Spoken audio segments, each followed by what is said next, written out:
Alabesek martxa paregabearekin jarraitzen du gaur Realari beste jipoi bat eman eta gero. Gasteiztarrek 5-1 irabazi dute eta dibisioko talderik onenak direla erakutsi dute. Hasieratik ikusi da Txutxarangurenen gizonak Gipuzkoarrak baino gehiago zirela. Miguel Etxarriren mutilek ez dute gauza handirik erakutsi eta oso irudi kaskarra erakutsi dute gaurkoan Mendizorrotza futbol zelaian. Lehenengo aukera Gasteiztarrentzat 8. minutuan heldu da. Kodinak bere jaurtik eta zutoinera bidali du. Aurrelariak gaur jokatu du hasieratik lehen bizikoz aurtengo denboraldian. Miguel Etxarrik zuzentzen duen taldeak ostera, ez du arriskurik sortu lehenengo 45 minutuetan.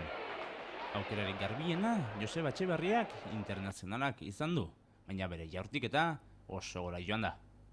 Eta zer nolako aukera izan duen hor, Kodinak, baina bere buruka da Arteaga Atezain Gipuzkoarraren ezkerraldetik joan da. Eta aurreneko zatia amaitzeko 2 minutu falta zirenean golatorri da. Serranek baloia lapurtu du, Azilio Jeriman aria barruan eta Nafarrak ez du parkatu. Serran eta Gazilio izan dira partiduko jokalarik onenak. Emaitza honekin heldu da atseaden aldira. Bigarrenean, Reala aurreruz joan da, eta Emerik zartak honen bitartez sekulako gola lortu du. Baina, txuri-horren inpozak ez du asko iraun. 3 minutu beranduago, Kodinak bigarren gola lortu baitu Alabes taldearentzat. Mostimuzikaren pasea ezin hobea, eta aurrelariak bere helburua lortu du gaurko partiduan. Hainbat aukera izan baitu aurrelari txikiak. Jendea, pozik. Eta 3. laizter etorri da baita ere, korner horren bitartez. Mujikak atera, atzerarik Gipuzkoarren hutsa eta Kastillejok 3. lortu du. Nafarrak golak lortzeko usai berezia duela erakutsi du gaurkoan. Eta horren adibide minutu bat beranduago gertatu dena izan da. Kastillejok 4. lortu baitu bere taldearentzat eta bere 3. Jendearen eromena eta markagailuan 101. Txutxarangurenen taldeak 12 bat gol sartzeko aukerak sortu ditu. Eta garbiena Serranek izan du bere oinetan azkeneko minutuetan.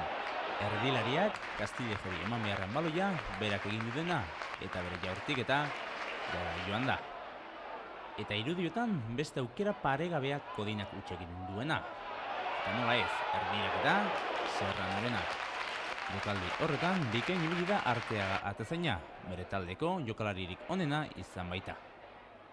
Eta jokaldi horretan 5. heldu da, Arteagak penalti egin baitio Kastillejori. Azken minutua zen, eta 5. sartzeko parada zuen talde gasteiztarrak.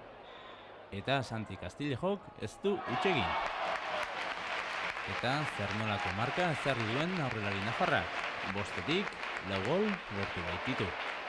Kastillejok argi utzi du lehen mailako jokalaria dela. Honela heldu da partidu amaierara, Alabesek 5, Realak 1, eta gasteiztarrak partidurik galdu gabe jarraitzen dute liga honetan.